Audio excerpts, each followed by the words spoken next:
நான் என்ட்ரானது வந்து ஆனந்தம் ஏசி துறை வந்து 607 ஏதோ எபிசோடு தான். பட் அதுக்கு முன்னாடி சத்யஜோதி ஃபிலிம்ஸ் ஆனந்தம் அண்ட் கோலங்கள் இதுதான் 1 and 2 1 and 2 1 and 2ன்னு.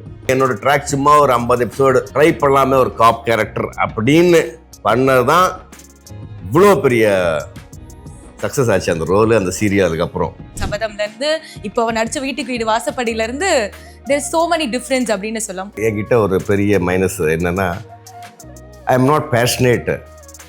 1-2 பண்ணுவேன், அது பண்ண ஒரு ரிசல்ட் வச்சு இன்னொன்று வரும். அந்த மாதிரி தான் 25 இயர்ஸ் நான் ஜர்னி பண்ணேன். பிஸி டேஸ் ரொம்ப ஜாலியாக போச்சு. பெரிய பெரிய ஸ்டார்ஸ் கூடலாம் பண்ணி நல்ல அப்ரிஷியேஷன்லாம் வந்தது. கேப் இருக்கும்போது தான் சஸ்டெயின் பண்ணுறதுக்கு கொஞ்சம் ரொம்ப ஸ்ட்ரகிள் பண்ணோம். அந்த வரி இருந்துகிட்டே இருக்கும். தட் டூ இந்த ப்ரொஃபஷனில் வந்து கன்சிஸ்டன்சி இருக்காது யாருக்குமே. ஒரு ப்ராஜெக்ட் ஆச்சுன்னா இன்னொரு ப்ராஜெக்ட் வரத்துக்கு இட் மே டேக் மந்த்ஸ். அவர் பிஸியாக இருக்கும்போது சைமல்டேனியஸாக பண்ணுவாங்க. இருந்தாலும் I had several gaps during this 25 years. எனக்கு தெரியும் தேவை இருந்தால் எங்கே இருந்தாலும் தேடி வந்து கேட்பாங்க, தேவை இல்லாட்டி பக்கத்தில் இருந்தாலும் கண்டுக்க மாட்டாங்க அப்படின்றது எனக்கு தெரியும்.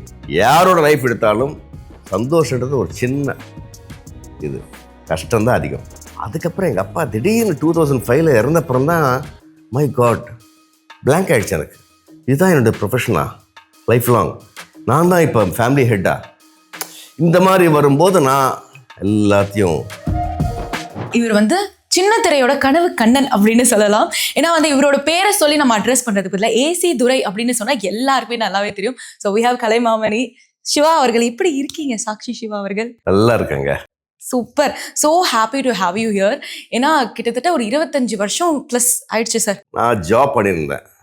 ஜாப் பண்ணும்போது 3-4 இயர்ஸ் ஆக்ட் பண்ணியிருந்தேன் நான். பட் நான் அந்த ப்ரொஃபஷனை விட்டுட்டு இந்த ப்ரொஃபஷனை சூஸ் பண்ணி 25 இயர்ஸ் ஆகுது.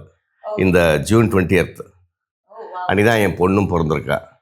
ஸோ என்னோட முதல் சீரியல் தெலுங்கு டெலிகாஸ்ட், பொண்ணு மார்னிங் பிறந்தா நைட்டு டெலிகாஸ்ட் ஆச்சு. ஸோ அதை வந்து நான் அஃபிஷியலாக நான் கன்சிடர் பண்ணேன். ஸோ அப்படி பார்த்தோன்னா 25 இயர்ஸ் கம்ப்ளீட் ஆச்சு. அண்ட் இந்த 25 வருஷம் அப்படின்னு சொல்லும் போது how was that journey for you? என்ன சாக்ஷி சிவா அவர்களை வந்து நிறைய விஷயங்கள் மாற்றம் உருவாக்கியிருக்கோம் இல்லையா? சபதம்ல இருந்து இப்போ அவன் நடிச்ச வீட்டுக்கு வீடு வாசப்படியில இருந்து there is so many difference அப்படின்னு சொல்லலாம். What was the learning? See, I was zero before entering this field. Acting நான் எந்த கோர்ஸ் எடுக்கல, எந்த ஃபிலிம் ஷூட்லும் பண்ணல. என்னன்னா தி ஃபார்ச்சுனேட் திங் என்னன்னா டிவி இண்டஸ்ட்ரியை வந்து எங்களுக்கு காசும் கொடுத்து கற்றுக் கொடுத்தாங்க, புரியுதுங்களா? ஸோ அதில் தான் நாங்கள் just presence of mind, common sense use பண்ணி பெரியவங்களோட அட்வைஸ்லாம் கேட்டு நாங்கள் கற்றுக்கிட்டோம்.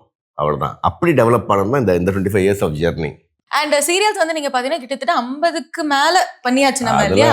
எப்பயோ தாண்டியாச்சு. ஆமா, 50-60 மேல போயிடுச்சு அப்படின்னு. பட் படங்கள் அப்படின்னு பார்க்கும்போது பிலிமோகிராஃபி கொஞ்சம் கம்மியா இருக்க மாதிரி இருக்கு. ஏன்னா ஆமா சீரியல் பண்ணதுனால அது இருந்துச்சா இல்ல ஆப்பர்ச்சுனிட்டி வைஸே வந்து? என்கிட்ட ஒரு பெரிய மைனஸ் என்னன்னா, I am not passionate about this profession, acting profession, like my father. My father was a passionate, his dream to come into this field. So அவர் வந்து அதுக்கு ஸ்டேஜில் அவர் ஜாயின் பண்ணார், டிப்ளமோ ஆக்டிங் பண்ணார் வைசாகில். அங்கே அப்ரிஷியேஷன்லாம் பண்ணி 2-3 இயர்ஸ் கற்றுக்கிட்டு அவார்ட்ஸ் ரிவார்ட்ஸ் எல்லாமே அவர் வாங்கி அப்புறம் அங்கேருந்து சென்னைக்கு வந்து சென்னையில் Sakshi was is first movie 1967. So அப்படி அவரோட அந்த பேஷனேட் இது ஸ்டார்ட் பண்ணி 550 படம் மேலே நடித்து அவர் சக்ஸஸ் ஆனார். எங்கள் அப்பா மாதிரி எனக்கு வந்து ஐ எம் நாட் பேஷனேட். நான் ஆக்டர் ஆகணும்னு எனக்கும் இன்ட்ரெஸ்ட் இல்லை, எங்கள் அப்பாவுக்கும் என் பையன் ஆக்டிங் வரணும், லெகசி கேரி பண்ணணும் அப்படின்னு அவருக்கும் இல்லை. It's all written. ஆமாம், கடவுளோட அனுகிரகம் தான். அதனால் வந்து நான் வந்து யாரையும் கேட்டது கிடையாது. அப்படி 1-2 பண்ணுவேன், அது பண்ண ஒரு ரிசல்ட் வச்சு இன்னொன்று வரும். அந்த மாதிரி தான் 25 இயர்ஸ் நான் ஜர்னி பண்ணேன். அதனால் அப்பப்போ எனக்கு கண்டிப்பாக எனக்கு கேப்ஸ் வந்துகிட்டே இருக்கும். பட் ஆனால் பிஸி டேஸும் நிறைய நாள் இருந்தது, பல வருஷம் இருந்தது busy days. But you have so many contacts இல்லையா? அப்பா 500 படம் மேல பண்ணிருக்காருன்னு சொல்லும் போது it would have fetched so many opportunities. ஓ இவர் இந்த ரோல் பண்றாருப்பா, இவர் பின்னிட்டாருப்பா இதுல அப்படின்னும் போது இண்டஸ்ட்ரி நீட்ஸ் யூ அப்படின்ற விஷயம் இருக்கும்ல. So how was that? How did you manage to do this? இல்லை, மேனேஜ்ன்றது என்ன, பிஸி டேஸ் ரொம்ப ஜாலியாக போச்சு. பெரிய பெரிய ஸ்டார்ஸ் கூடலாம் பண்ணி நல்ல அப்ரிஷியேஷன்லாம் வந்தது.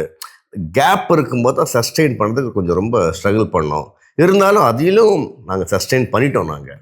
பட் ஆஸ் அ ஆக்டர் அது ஒரு மென்டல் ஹெல்த் ஒரு ஸ்ட்ராங்கா இருக்கணும்ல சார். நம்ம ஏன்னா பீக்ல ஒன்று பண்ணிட்டு இருப்போம், அப்படியே வரும்போது ஒரு கேப் விடும்போது என்னடா ஆச்சு, என்ன நடக்குது அப்படின்ற ஒரு கண்டிப்பாக அந்த வரி இருந்துகிட்டே இருக்கும்.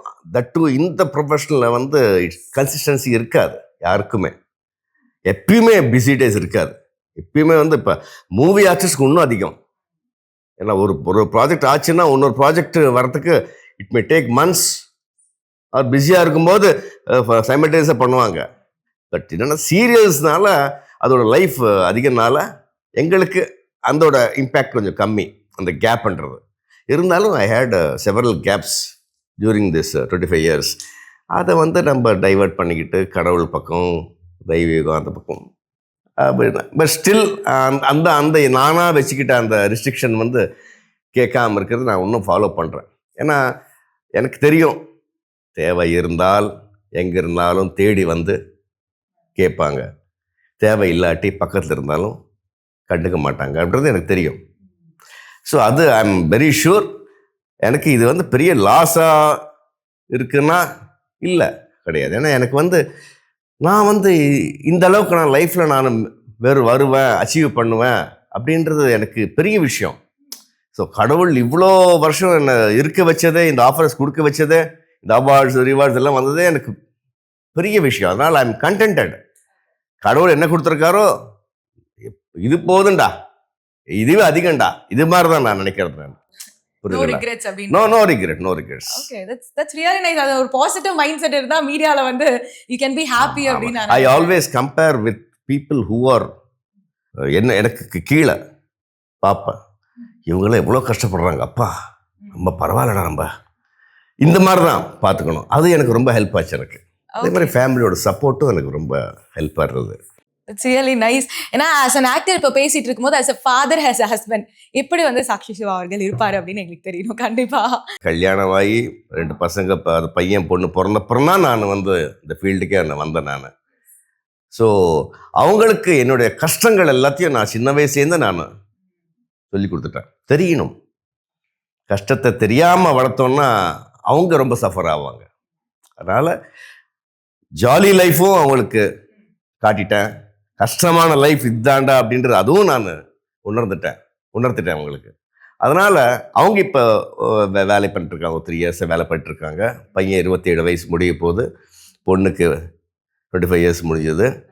So they are happy. அவங்களுக்கும் தெரியும், ஆஹா இவ்வளோ கஷ்டங்கள் இருக்குது. சந்தோஷமோட கஷ்டங்கள் தான் லைஃப்பில் அதிகமாக இருக்குது. அதுதான் உண்மை. இந்த ப்ரொஃபஷன் மட்டும் கிடையாது, யாரோட லைஃப் எடுத்தாலும் சந்தோஷன்றது ஒரு சின்ன இது, கஷ்டம்தான் அதிகம். இது வந்து நான் கொஞ்சம் ஆன்மீகம் கொஞ்சம் எனக்கு ஜாஸ்தி எனக்கு. அதனால் இது சொல்ல என்ன கர்மா, நம்ம கர்மாவை அனுபவிக்கிறது தான் இந்த லைஃப், ஜென்மாவோட தான். அந்த மாதிரி நான் பார்ப்பேன். ஓகே, நான் பயங்கர தெளிவோட பேசுறீங்க அப்படின்னு நினைக்கிறேன். லைஃபோட புரிதல் வந்து உங்களுக்கு ஒரு பெர்ஸ்பெக்டிவ் இருக்கு அப்படின்னு நினைக்கிறேன். ஸோ அது அந்த பெர்ஸ்பெக்டிவ் கொண்டு வரதுக்குன்னு ஒரு விஷயம் அடிபட்டிருப்போம், ஒரு விஷயம் நடந்திருக்கும், அந்த ஒரு இம்பாக்ட் இருந்திருக்கும்ல, அது என்னவாக இருந்தது சார்? புரிதல் அப்படின்ற விஷயம் வந்து ஒரு விஷயத்துல I have seen my father. Okay, அந்த ப்ரொஃபஷனுக்கு வரதுக்கு முன்னாடி எங்க அப்பா எப்படி இருந்தாரு, அவரோட கஷ்டங்கள் சுகங்கள் எல்லாமே நான் பார்க்குறேன். வெளியே சொல்லிக்க முடியாது, அவர் வீட்டை தான் ஷேர் பண்ணிக்க முடியும். அதெல்லாம் நான் பார்த்துட்டேன். நான் அதெல்லாம் பார்த்துட்டு அதான் சொன்னேன், எனக்கு இந்த ஃபீல்டில் எனக்கு இன்ட்ரெஸ்டே வரல, ஐடியாவே இல்லை. இவ்வளோ கஷ்டங்கள் இருக்குமா, இவ்வளோ இது இருக்குமா அப்படின்றது. ஸோ கடவுள் ஃபார்ச்சுனேட்லி எனக்கு கொடுத்துருக்காரு. அதனால் நான் ஃபர்ஸ்ட்லேருந்து ரொம்ப தெளிவாக இருக்கேன் நான். அண்ட் இண்டஸ்ட்ரி அப்படின்னு பேசும்போது இண்டஸ்ட்ரி ஃப்ரெண்ட்ஸ் உங்களுக்கு நிறைய பேர் இருந்திருப்பாங்க, எக்கச்சக்க பேர். எங்கே போனாலும் வந்து சாக்ஷி சிவா அவர் தெரியும்ப்பா எனக்கு அப்படின்ற மாதிரி தான் இருந்திருப்பாங்க. ஸோ யார் உங்கள் நண்பர்கள், எப்படி இருந்தது அந்த தோஸ் பீரியட்ஸ்? அதாவது என்னோட கெரியர் ஸ்டார்டிங்கில் வந்து தெலுங்கு ஃபீல்டு தான் நான் கெரியர் ஸ்டார்ட் பண்ணேன். தெலுங்கு தமிழ் இங்கே. அப்போ இங்கே தெலுங்கு ஃபீல்டில் வந்து நிறைய ஃப்ரெண்ட்ஸ்லாம் இருந்தாங்க. ப்ளஸ் எனக்கு ஸ்டார்டிங் வந்து ரொம்ப ஜாலியாக இருந்திருக்கு. எங்கள் அப்பாவும் இருந்தார். நான் சம்பாதிக்கிறத வீட்டில் கொடுக்கவே மாட்டேன். ஜாலியாக ஃப்ரெண்ட்ஸு அது இதுன்னு ஜாலி பண்ணிட்டு ஜாலியாக பார்ட்டி பண்ணுறது, இல்லை வெளியே எங்கே போகிறது, ஃபேமிலி கூட்டு வெளியே போகிறது, அங்கே போகிறது, இது போகிறது. ஏன்னா அப்பா இருக்கார், நமக்கு அந்த பொறுப்பே தெரில. அப்போ எனக்கு நிறைய ஃப்ரெண்ட்ஸ் இருந்தாங்க, நிறைய பிஆர்லாம் வச்சுருந்தேன் நான். அதுக்கப்புறம் எங்கள் அப்பா திடீர்னு 2005 இறந்தப்புறம் தான் மை காட் பிளாங்க் ஆகிடுச்சு எனக்கு. இதுதான் என்னுடைய ப்ரொஃபஷனா லைஃப் லாங், நான் தான் இப்போ ஃபேமிலி ஹெட்டா. இந்த மாதிரி வரும்போது நான் எல்லாத்தையும் என்னோட பழக்க வழக்கங்கள், சர்க்கிள் இருக்க எல்லாமே லிமிட்டேஷன்ஸ் வச்சுருந்தேன். Every thing is important. I have to take forward my family. எங்கள் அப்பா, எங்கள் அக்கா, அண்ணாலாம் இருக்காங்க, அது வேறு. நாங்கள் ஃபஸ்ட்டு ஜாயிண்ட் ஃபேமிலியாக இருந்தோம். ஸோ அதுதான் எனக்கு, எங்கள் அப்பாவோட லாஸ் தான் எனக்கு பெரிய சேஞ்ச் கொண்டு வந்துச்சு. இல்லைல்ல நான் சைல்டிஷாக தான் இருந்தேன். நான் கல்யாணம் ஆனாலும் பசங்க பிறந்தாலும் ஃபீல்டில் வந்தாலும் நான் ரொம்ப சைல்டிஷாக தான் இருந்தேன். நான் மெச்சூரிட்டி கூட ரொம்ப கம்மி. ஆமாம், எங்கள் அப்பா இருக்கும்போது ஒரு பைசா கூட நான் வீட்டில் கொடுத்ததே இல்லை. இதான் என்னோட சம்பாத்தியம் கொடுத்தது இல்லை. அவரும் கேட்க மாட்டார், அவர் கேட்குற மென்டாலிட்டி கிடையாது. அவர் போனதுக்கு அப்புறம் தான் டோட்டலாக நான் கொஞ்சம் டிசிப்ளின் எல்லாம் கொண்டு வந்து ஹெல்த் கான்ஷியஸ். அதே மாதிரி பேர் வர வர சிலதெல்லாம் நம்ம பண்ணக்கூடாது, நம்ம இதில் கான்சன்ட்ரேட் பண்ணணும். அதே மாதிரி நம்ம வி ஆர் ப்ரொஃபஷ்னல்ஸ், நம்ம பணம் எடுத்துக்கிறோம், நம்ம வந்து we have to do justice. Health விஷயமாச்சு எதுவாக இருந்தாலும் அப்படின்ற ஒரு கான்ஷியஸ் வந்து நான் லிமிட் பண்ணிக்கிட்டேன், ரொம்ப லிமிட்டட் பண்ணிக்கிட்டேன். அதுக்கப்புறம் ரொம்ப கம்மி ஃப்ரெண்ட்ஸ் எனக்கு. இப்போ ரொம்ப கம்மி ஃப்ரெண்ட்ஸ். சொல்லப்போனால் என்னென்னா, இப்போ பல வருஷமாகவே ஷூட்டிங்னா மறுபடியும் ஜாலியாக, அங்கே ஜாலியாக இருப்போம். வீட்டுக்கு வந்துட்டால் மறுபடியும் ஃப்ரெண்ட்ஸ் கூட ரொம்ப ரேர். இப்போ என்னென்னா சோஷியல் மீடியா வந்தப்புறம் நம்ம இன்ஸ்டாகிராமோ இல்லை ஃபேஸ்புக்கோ, ஸ்டார்டிங்லலாம் நான் ரொம்ப இதுவாக இருந்தேன், ஃபேன்ஸ் கூட அவங்கெல்லாம் ரொம்ப ஃபாலோ பண்ணுறேன். அதுக்கப்புறம் திடீர்னு டோட்டலாக நான் ஸ்டாப் பண்ணிட்டேன். மறுபடியும் இப்போ தான் ரீசெண்டாக அகெயின் ஐ ஆம் in touch with my fans, my well wishers சில பேர். ப்ளஸ் யாரையும் கேட்க மாட்டேன், யாரும் கேட்கலான்னா நான் நமக்கு பப்ளிசிட்டி யாருக்கு கொடுக்கணும்? ஓகே, ஒரு பிளாட்ஃபார்ம் இருக்கே இன்ஸ்டாகிராம், பழைய பிக்ஸ் எல்லாம் போடுறது, வீடியோஸ்லாம் கலெக்ட் பண்ணுறது, அதை போட்டால் யாராச்சும் பார்ப்பாங்க. இப்போ எனக்கு தெரியும் யாரும் தப்பு கிடையாது. அவங்களுக்கு எவ்வளோ பேர் இருப்பாங்க, அவங்களுக்கு நம்ம பேர் ஞாபகம் வராது. அதனால் தேமே மிஸ் ஐயோ அப்படின்னு நினைப்பாங்க. ஸோ அவங்கள நான் தப்பு சொல்ல மாட்டேன். அதே மாதிரி நானும் இந்த ஒரு பிரின்சிபல் வச்சுக்கிட்டேன், யாரும் கேட்க மாட்டேன்னு. ஸோ இப்போ என்ன பண்ணுறோன்னா, கொஞ்சம் கேப்ஸ்லாம் வரும்போது ஓகே, நம்ம ப்ராஜெக்ட் தான் பண்ணியிருக்கோம், நிறைய அச்சீவ்மெண்ட்ஸ் கடவுள் கொடுத்துருக்காரு, அதெல்லாம் போஸ்ட் பண்ணி அதை பார்த்துட்டு ஆஃபர்ஸ் இது மாதிரிலாம் போயிட்டுருக்கேன். சூப்பர். ஆனால் நீங்கள் சொன்ன மாதிரி இப்போ நான் ஒரு சில விஷயம் கான்ஷியஸாகவே டிசிஷன் எடுத்தேன், இதெல்லாம் பண்ண வேண்டாம். ஏன்னா நம்ம வந்து முன்னுதாரணியாக இருக்கும்போது நம்மளோட ஃபேன்ஸ்க்காக இருக்கட்டும், ஒரு ப்ரொஃபஷன் அப்படின்னு வரும்போது அதை நான் பண்ண மாட்டேன் அப்படின்னு எடுத்த டிசிஷன்ல அவாய்ட் பண்ண ப்ராஜெக்ட்ஸ் அந்த மாதிரி ஏதாவது இருக்கா? ஏதாவது ஒரு எப்பயுமே நான் ப்ராஜெக்ட் அவாய்ட் பண்ணதே கிடையாது. ஏன்னா நான் கேட்காம எவ்வளோ பேருங்க ஊர்லேருந்து கிளம்பி வராங்க, வேலைகள்லாம் விட்டு வராங்க, படிப்பெல்லாம் விட்டு வராங்க. அப்படி இருக்கும்போது அவங்களுக்கு வர ஆப்பர்ச்சுனிட்டி நம்மளுக்கு வருதுன்னா அதை நான் ஏன் மிஸ் பண்ணோம்? பட் த திங் இஸ் என்னன்னா, கடவுள் இருக்காரே கூட. எனக்கு வர்ற எல்லா ரோல்ஸும் சரி, இப்போ நான் ஃபாதர் ரோல் பண்ணிட்டு ஒரு 7-8 வருஷமா, ஆனால் அதுக்கு முன்னாடியும் சரி, கரியர் ஸ்டார்ட் பண்ணதுலேயும் சரி, எனக்கு அந்தந்த ஏஜில் அந்தந்த டைமில் பியூட்டிஃபுல் ரோல்ஸ் வருது. எனக்கு எல்லாமே எனக்கு வந்து ஒரு ரோல் நல்ல ரோல் வரும், இது கொஞ்சமாக இந்த அளவுக்கு ட்ராக் வச்சுக்கலாம் பார்ப்பாங்க. ஆனால் எல்லாமே நல்லா டெவலப் பண்ண கேரக்டர்ஸ் தான். Yes, super sir. And cinema பற்றி பேசும்போது ஒரு சில படத்துலலாம் நான் கேமியோ ரோல் பண்ணியிருக்கேன், ஆனால் இன்னும் மக்களுக்கு தெரியல, வெளில தெரியாமலே அது அப்படியே போயிடுச்சுமா அப்படின்னா என்ன படம் சொல்லுங்கள்? எனக்கே ஷாக்கிங்காக இருக்குது அப்படின்னா அந்த மாதிரி படங்கள். தலையெழுத்துன்னு ஒன்று பண்ணேன், இளமை ரோஜாக்கள்னு பண்ணேன், அப்புறம் தெலுங்குல மகேஷ் பாபு சார் கூட பண்ண பரத்தனும் நான் தமிழ் வந்திருக்கு, அவர் சித்தப்பாவா. குணா 369 தெலுங்குல வந்திருக்கு, அது ஹீரோயின் ஃபாதரா பண்ண, அதுவும் தமிழில் வந்திருக்கு, கார்த்திகேயன் ஹீரோ. இப்போ ரீசெண்டாக ஒரு 2 வருஷம் முன்னாடி ஹைட் அண்ட் சீக்கில் மெயின் வில்லனாக பண்ணேன். நம்ம சன் நெக்ஸ்ட்லேயும் ஆப்பில் இருக்குது, ஆஹாலையும் ஆப்பில் இருக்குது. இன்னொருத்த தோளான்னு பண்ணேன், பழைய தோளா. நம்ம சீரியல் டைரக்டர் சுந்தரேஸ்வரன் சார், அவர் கூப்பிட்டு ஒரு நல்ல கேரக்டர் கொடுத்தாரு.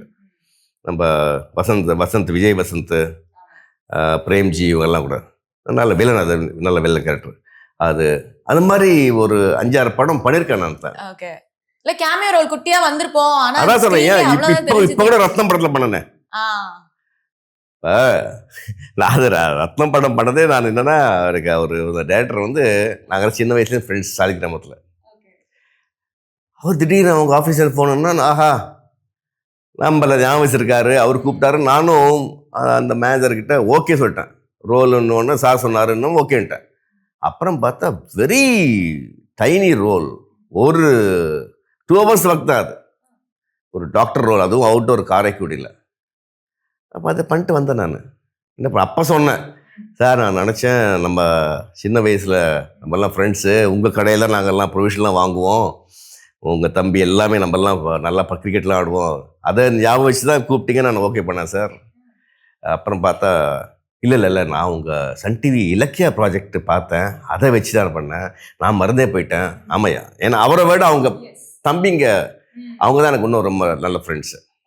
அந்த மாதிரி நான் ரத்னம் ஒரு சின்ன ரோல் பண்ணேன் நான், ஹீரோயின் காம்பினேஷன் கூட. அது மாதிரி.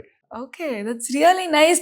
ஏன்னா இத்தனை வருஷம் ஜேர்னில வந்து அங்கங்க நம்ம பண்றது நம்ம ஒர்க் மூலியமா வெளில தெரியும் போது இது இன்னும் நல்லது அப்படின்னு நான் நினைக்கிறேன். அண்ட் ஏசி துரை பண்ணும்போது அவ்வளோ ஆப்பர்ச்சுனிட்டிஸ் வந்திருக்கும் இல்லையா சார்? ஏன்னா மை காட், ஆமா, ஏன்னா அந்த கேரக்டர் வந்து ஓவர் நைட் அது சீரியலே பீக் ஆக்கிடுச்சு. இன்னும் ஆனந்தம் வந்து அந்த அளவுக்கு ஒரு ஃபேமஸான ஒரு இது. How was that feeling? ஏன் நம்ம திருச்செல்வம் சாரோட கோலங்கள் ஆமா டாப். அப்போ நான் என்ட்ரானது வந்து ஆனந்தம் ஏசி துரை வந்து 607 ஏதோ எபிசோடு தான்.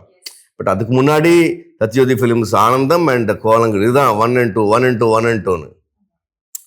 இந்த சீரியலில் கொஞ்சம் டிஆர்பி டவுன் ஆகுது, வைண்ட் அப் பண்ணலான்ற ஒரு பிளானில் என்னோட ட்ராக் சும்மா ஒரு 50 எபிசோடு ட்ரை பண்ணலாமே ஒரு காப் கேரக்டர் அப்படின்னு பண்ணது தான் இவ்வளோ பெரிய சக்ஸஸ் ஆச்சு அந்த ரோலு, அந்த சீரியல். அதுக்கப்புறம் மை காட், அப்போ வந்து நிறைய ஆஃபர்ஸ் இருந்துச்சு, மூவிஸ் எல்லாம் பெரிய பெரிய டேரக்டர்ஸ் எல்லாம்.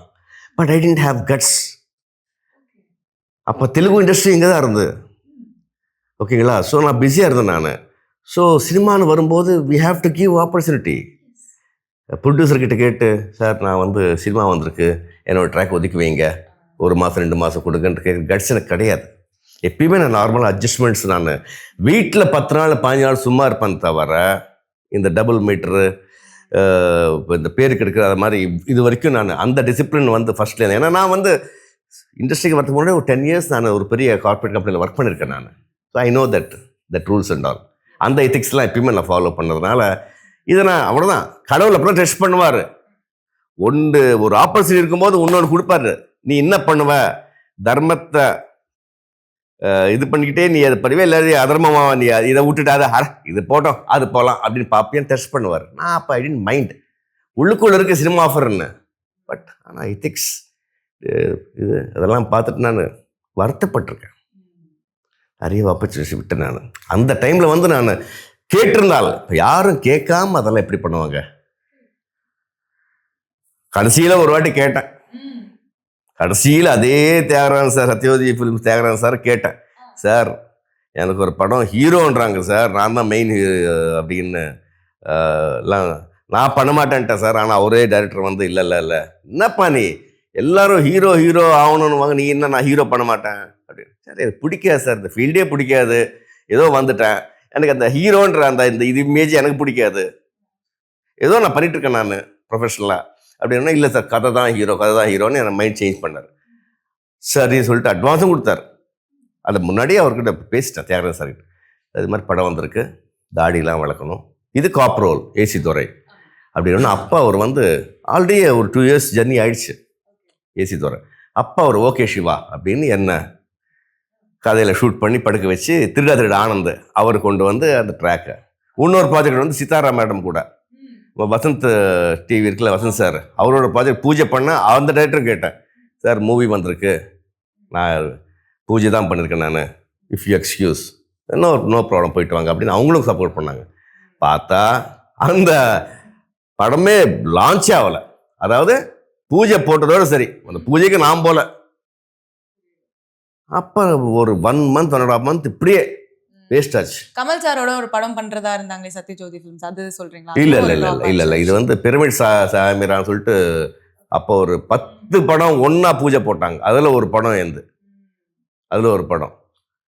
ஆமா, இவ்வளவு சொன்னவர் அந்த ப்ரொடியூசர் டைரக்டரும் டேக் ஆஃப் ஆகலன்றதே எனக்கு சொல்லவே இல்லை. நான் பாட்டு பைத்தியக்காரான தாடியை வளர்த்துக்கிட்டு அப்போ வெறும் குஷ்பு மேடம் கிட்ட வில்லன் கேரக்டர் அதை ஆன்டி ஹீரோ நம்ம குடும்பம் அது பண்ணிட்டு இருந்தேன். அது மட்டும் தான் பண்ணிட்டு இருந்தேன். ஏன்னா அதுக்கு இந்த கெட்டப் ஓகே. அப்புறம் நானே நம்ம இண்டஸ்ட்ரிக்குள்ளே சார் இது மாதிரி அவர் பேர் சார் இது மாதிரி இது சார் நான் இது மாதிரிலாம் நான் ஸ்பாயில் பண்ணிருக்கேன் என்னோட இதெல்லாம் இந்த மாதிரி எதுவும் சொல்ல மாட்டேன் ஃபோன் எடுக்க மாட்டேன். அப்போ அவங்க கேட்டுட்டு அவங்க சொன்னாங்க இல்லை சிவா டேக் ஆஃப் ஆகல நம்ம அதை போயிடுச்சுன்னு. புரியுதுங்களா? சினிமா அவ்வளோ ஈஸியாக நம்ப முடியாதுங்க. அப்போ மறுபடியும் தியாகராஜன் சாருக்கு சார் இது மாதிரி அது ஃப்ளாப் ஆகிடுச்சு டேக் ஆஃப் ஆகல உடனே ஏன்னா மை கேரக்டர் வாஸ் நீடட் உடனே கதையில் கொண்டு வந்துட்டாங்க. அதே மாதிரி உடனே அங்கே சித்தாரா மேடம் கூட அகெயின் ஐ ஜாயின்ட் பூஜையோட புக்ஷர் தான் ஓடியும் அந்த மாதிரி சப்போர்ட் கிடைச்சிது. Because I was very genuine. நான் பொய் சொல்ல எதுவும் சொல்ல அது ஒன்று தான் நான் டேர் பண்ணேன். பட் அதுவும் ஃப்ளாப் ஆச்சு. அதனால் நான் I will never mind about movies and ads. Movies கூட ஆட்ஸ் எவ்வளோ ஆட்ஸ் வருங்க. பட் 50 பேர் 100 பேருக்கு கையில் வச்சுக்கிட்டு அவங்கெல்லாம் பண்ணுவாங்க. சரி நமக்கு நீங்கள் ஒரு மரியாதை கொடுத்துருக்காங்க சின்னத்திரையில் ஒரு சீனியாரிட்டியெல்லாம் வந்திருக்கு. இதை விட்டுட்டு நான் ஏன் போகணும்? இதை ஸ்பாயில் விட்டு நான் ஏன் போகணும்?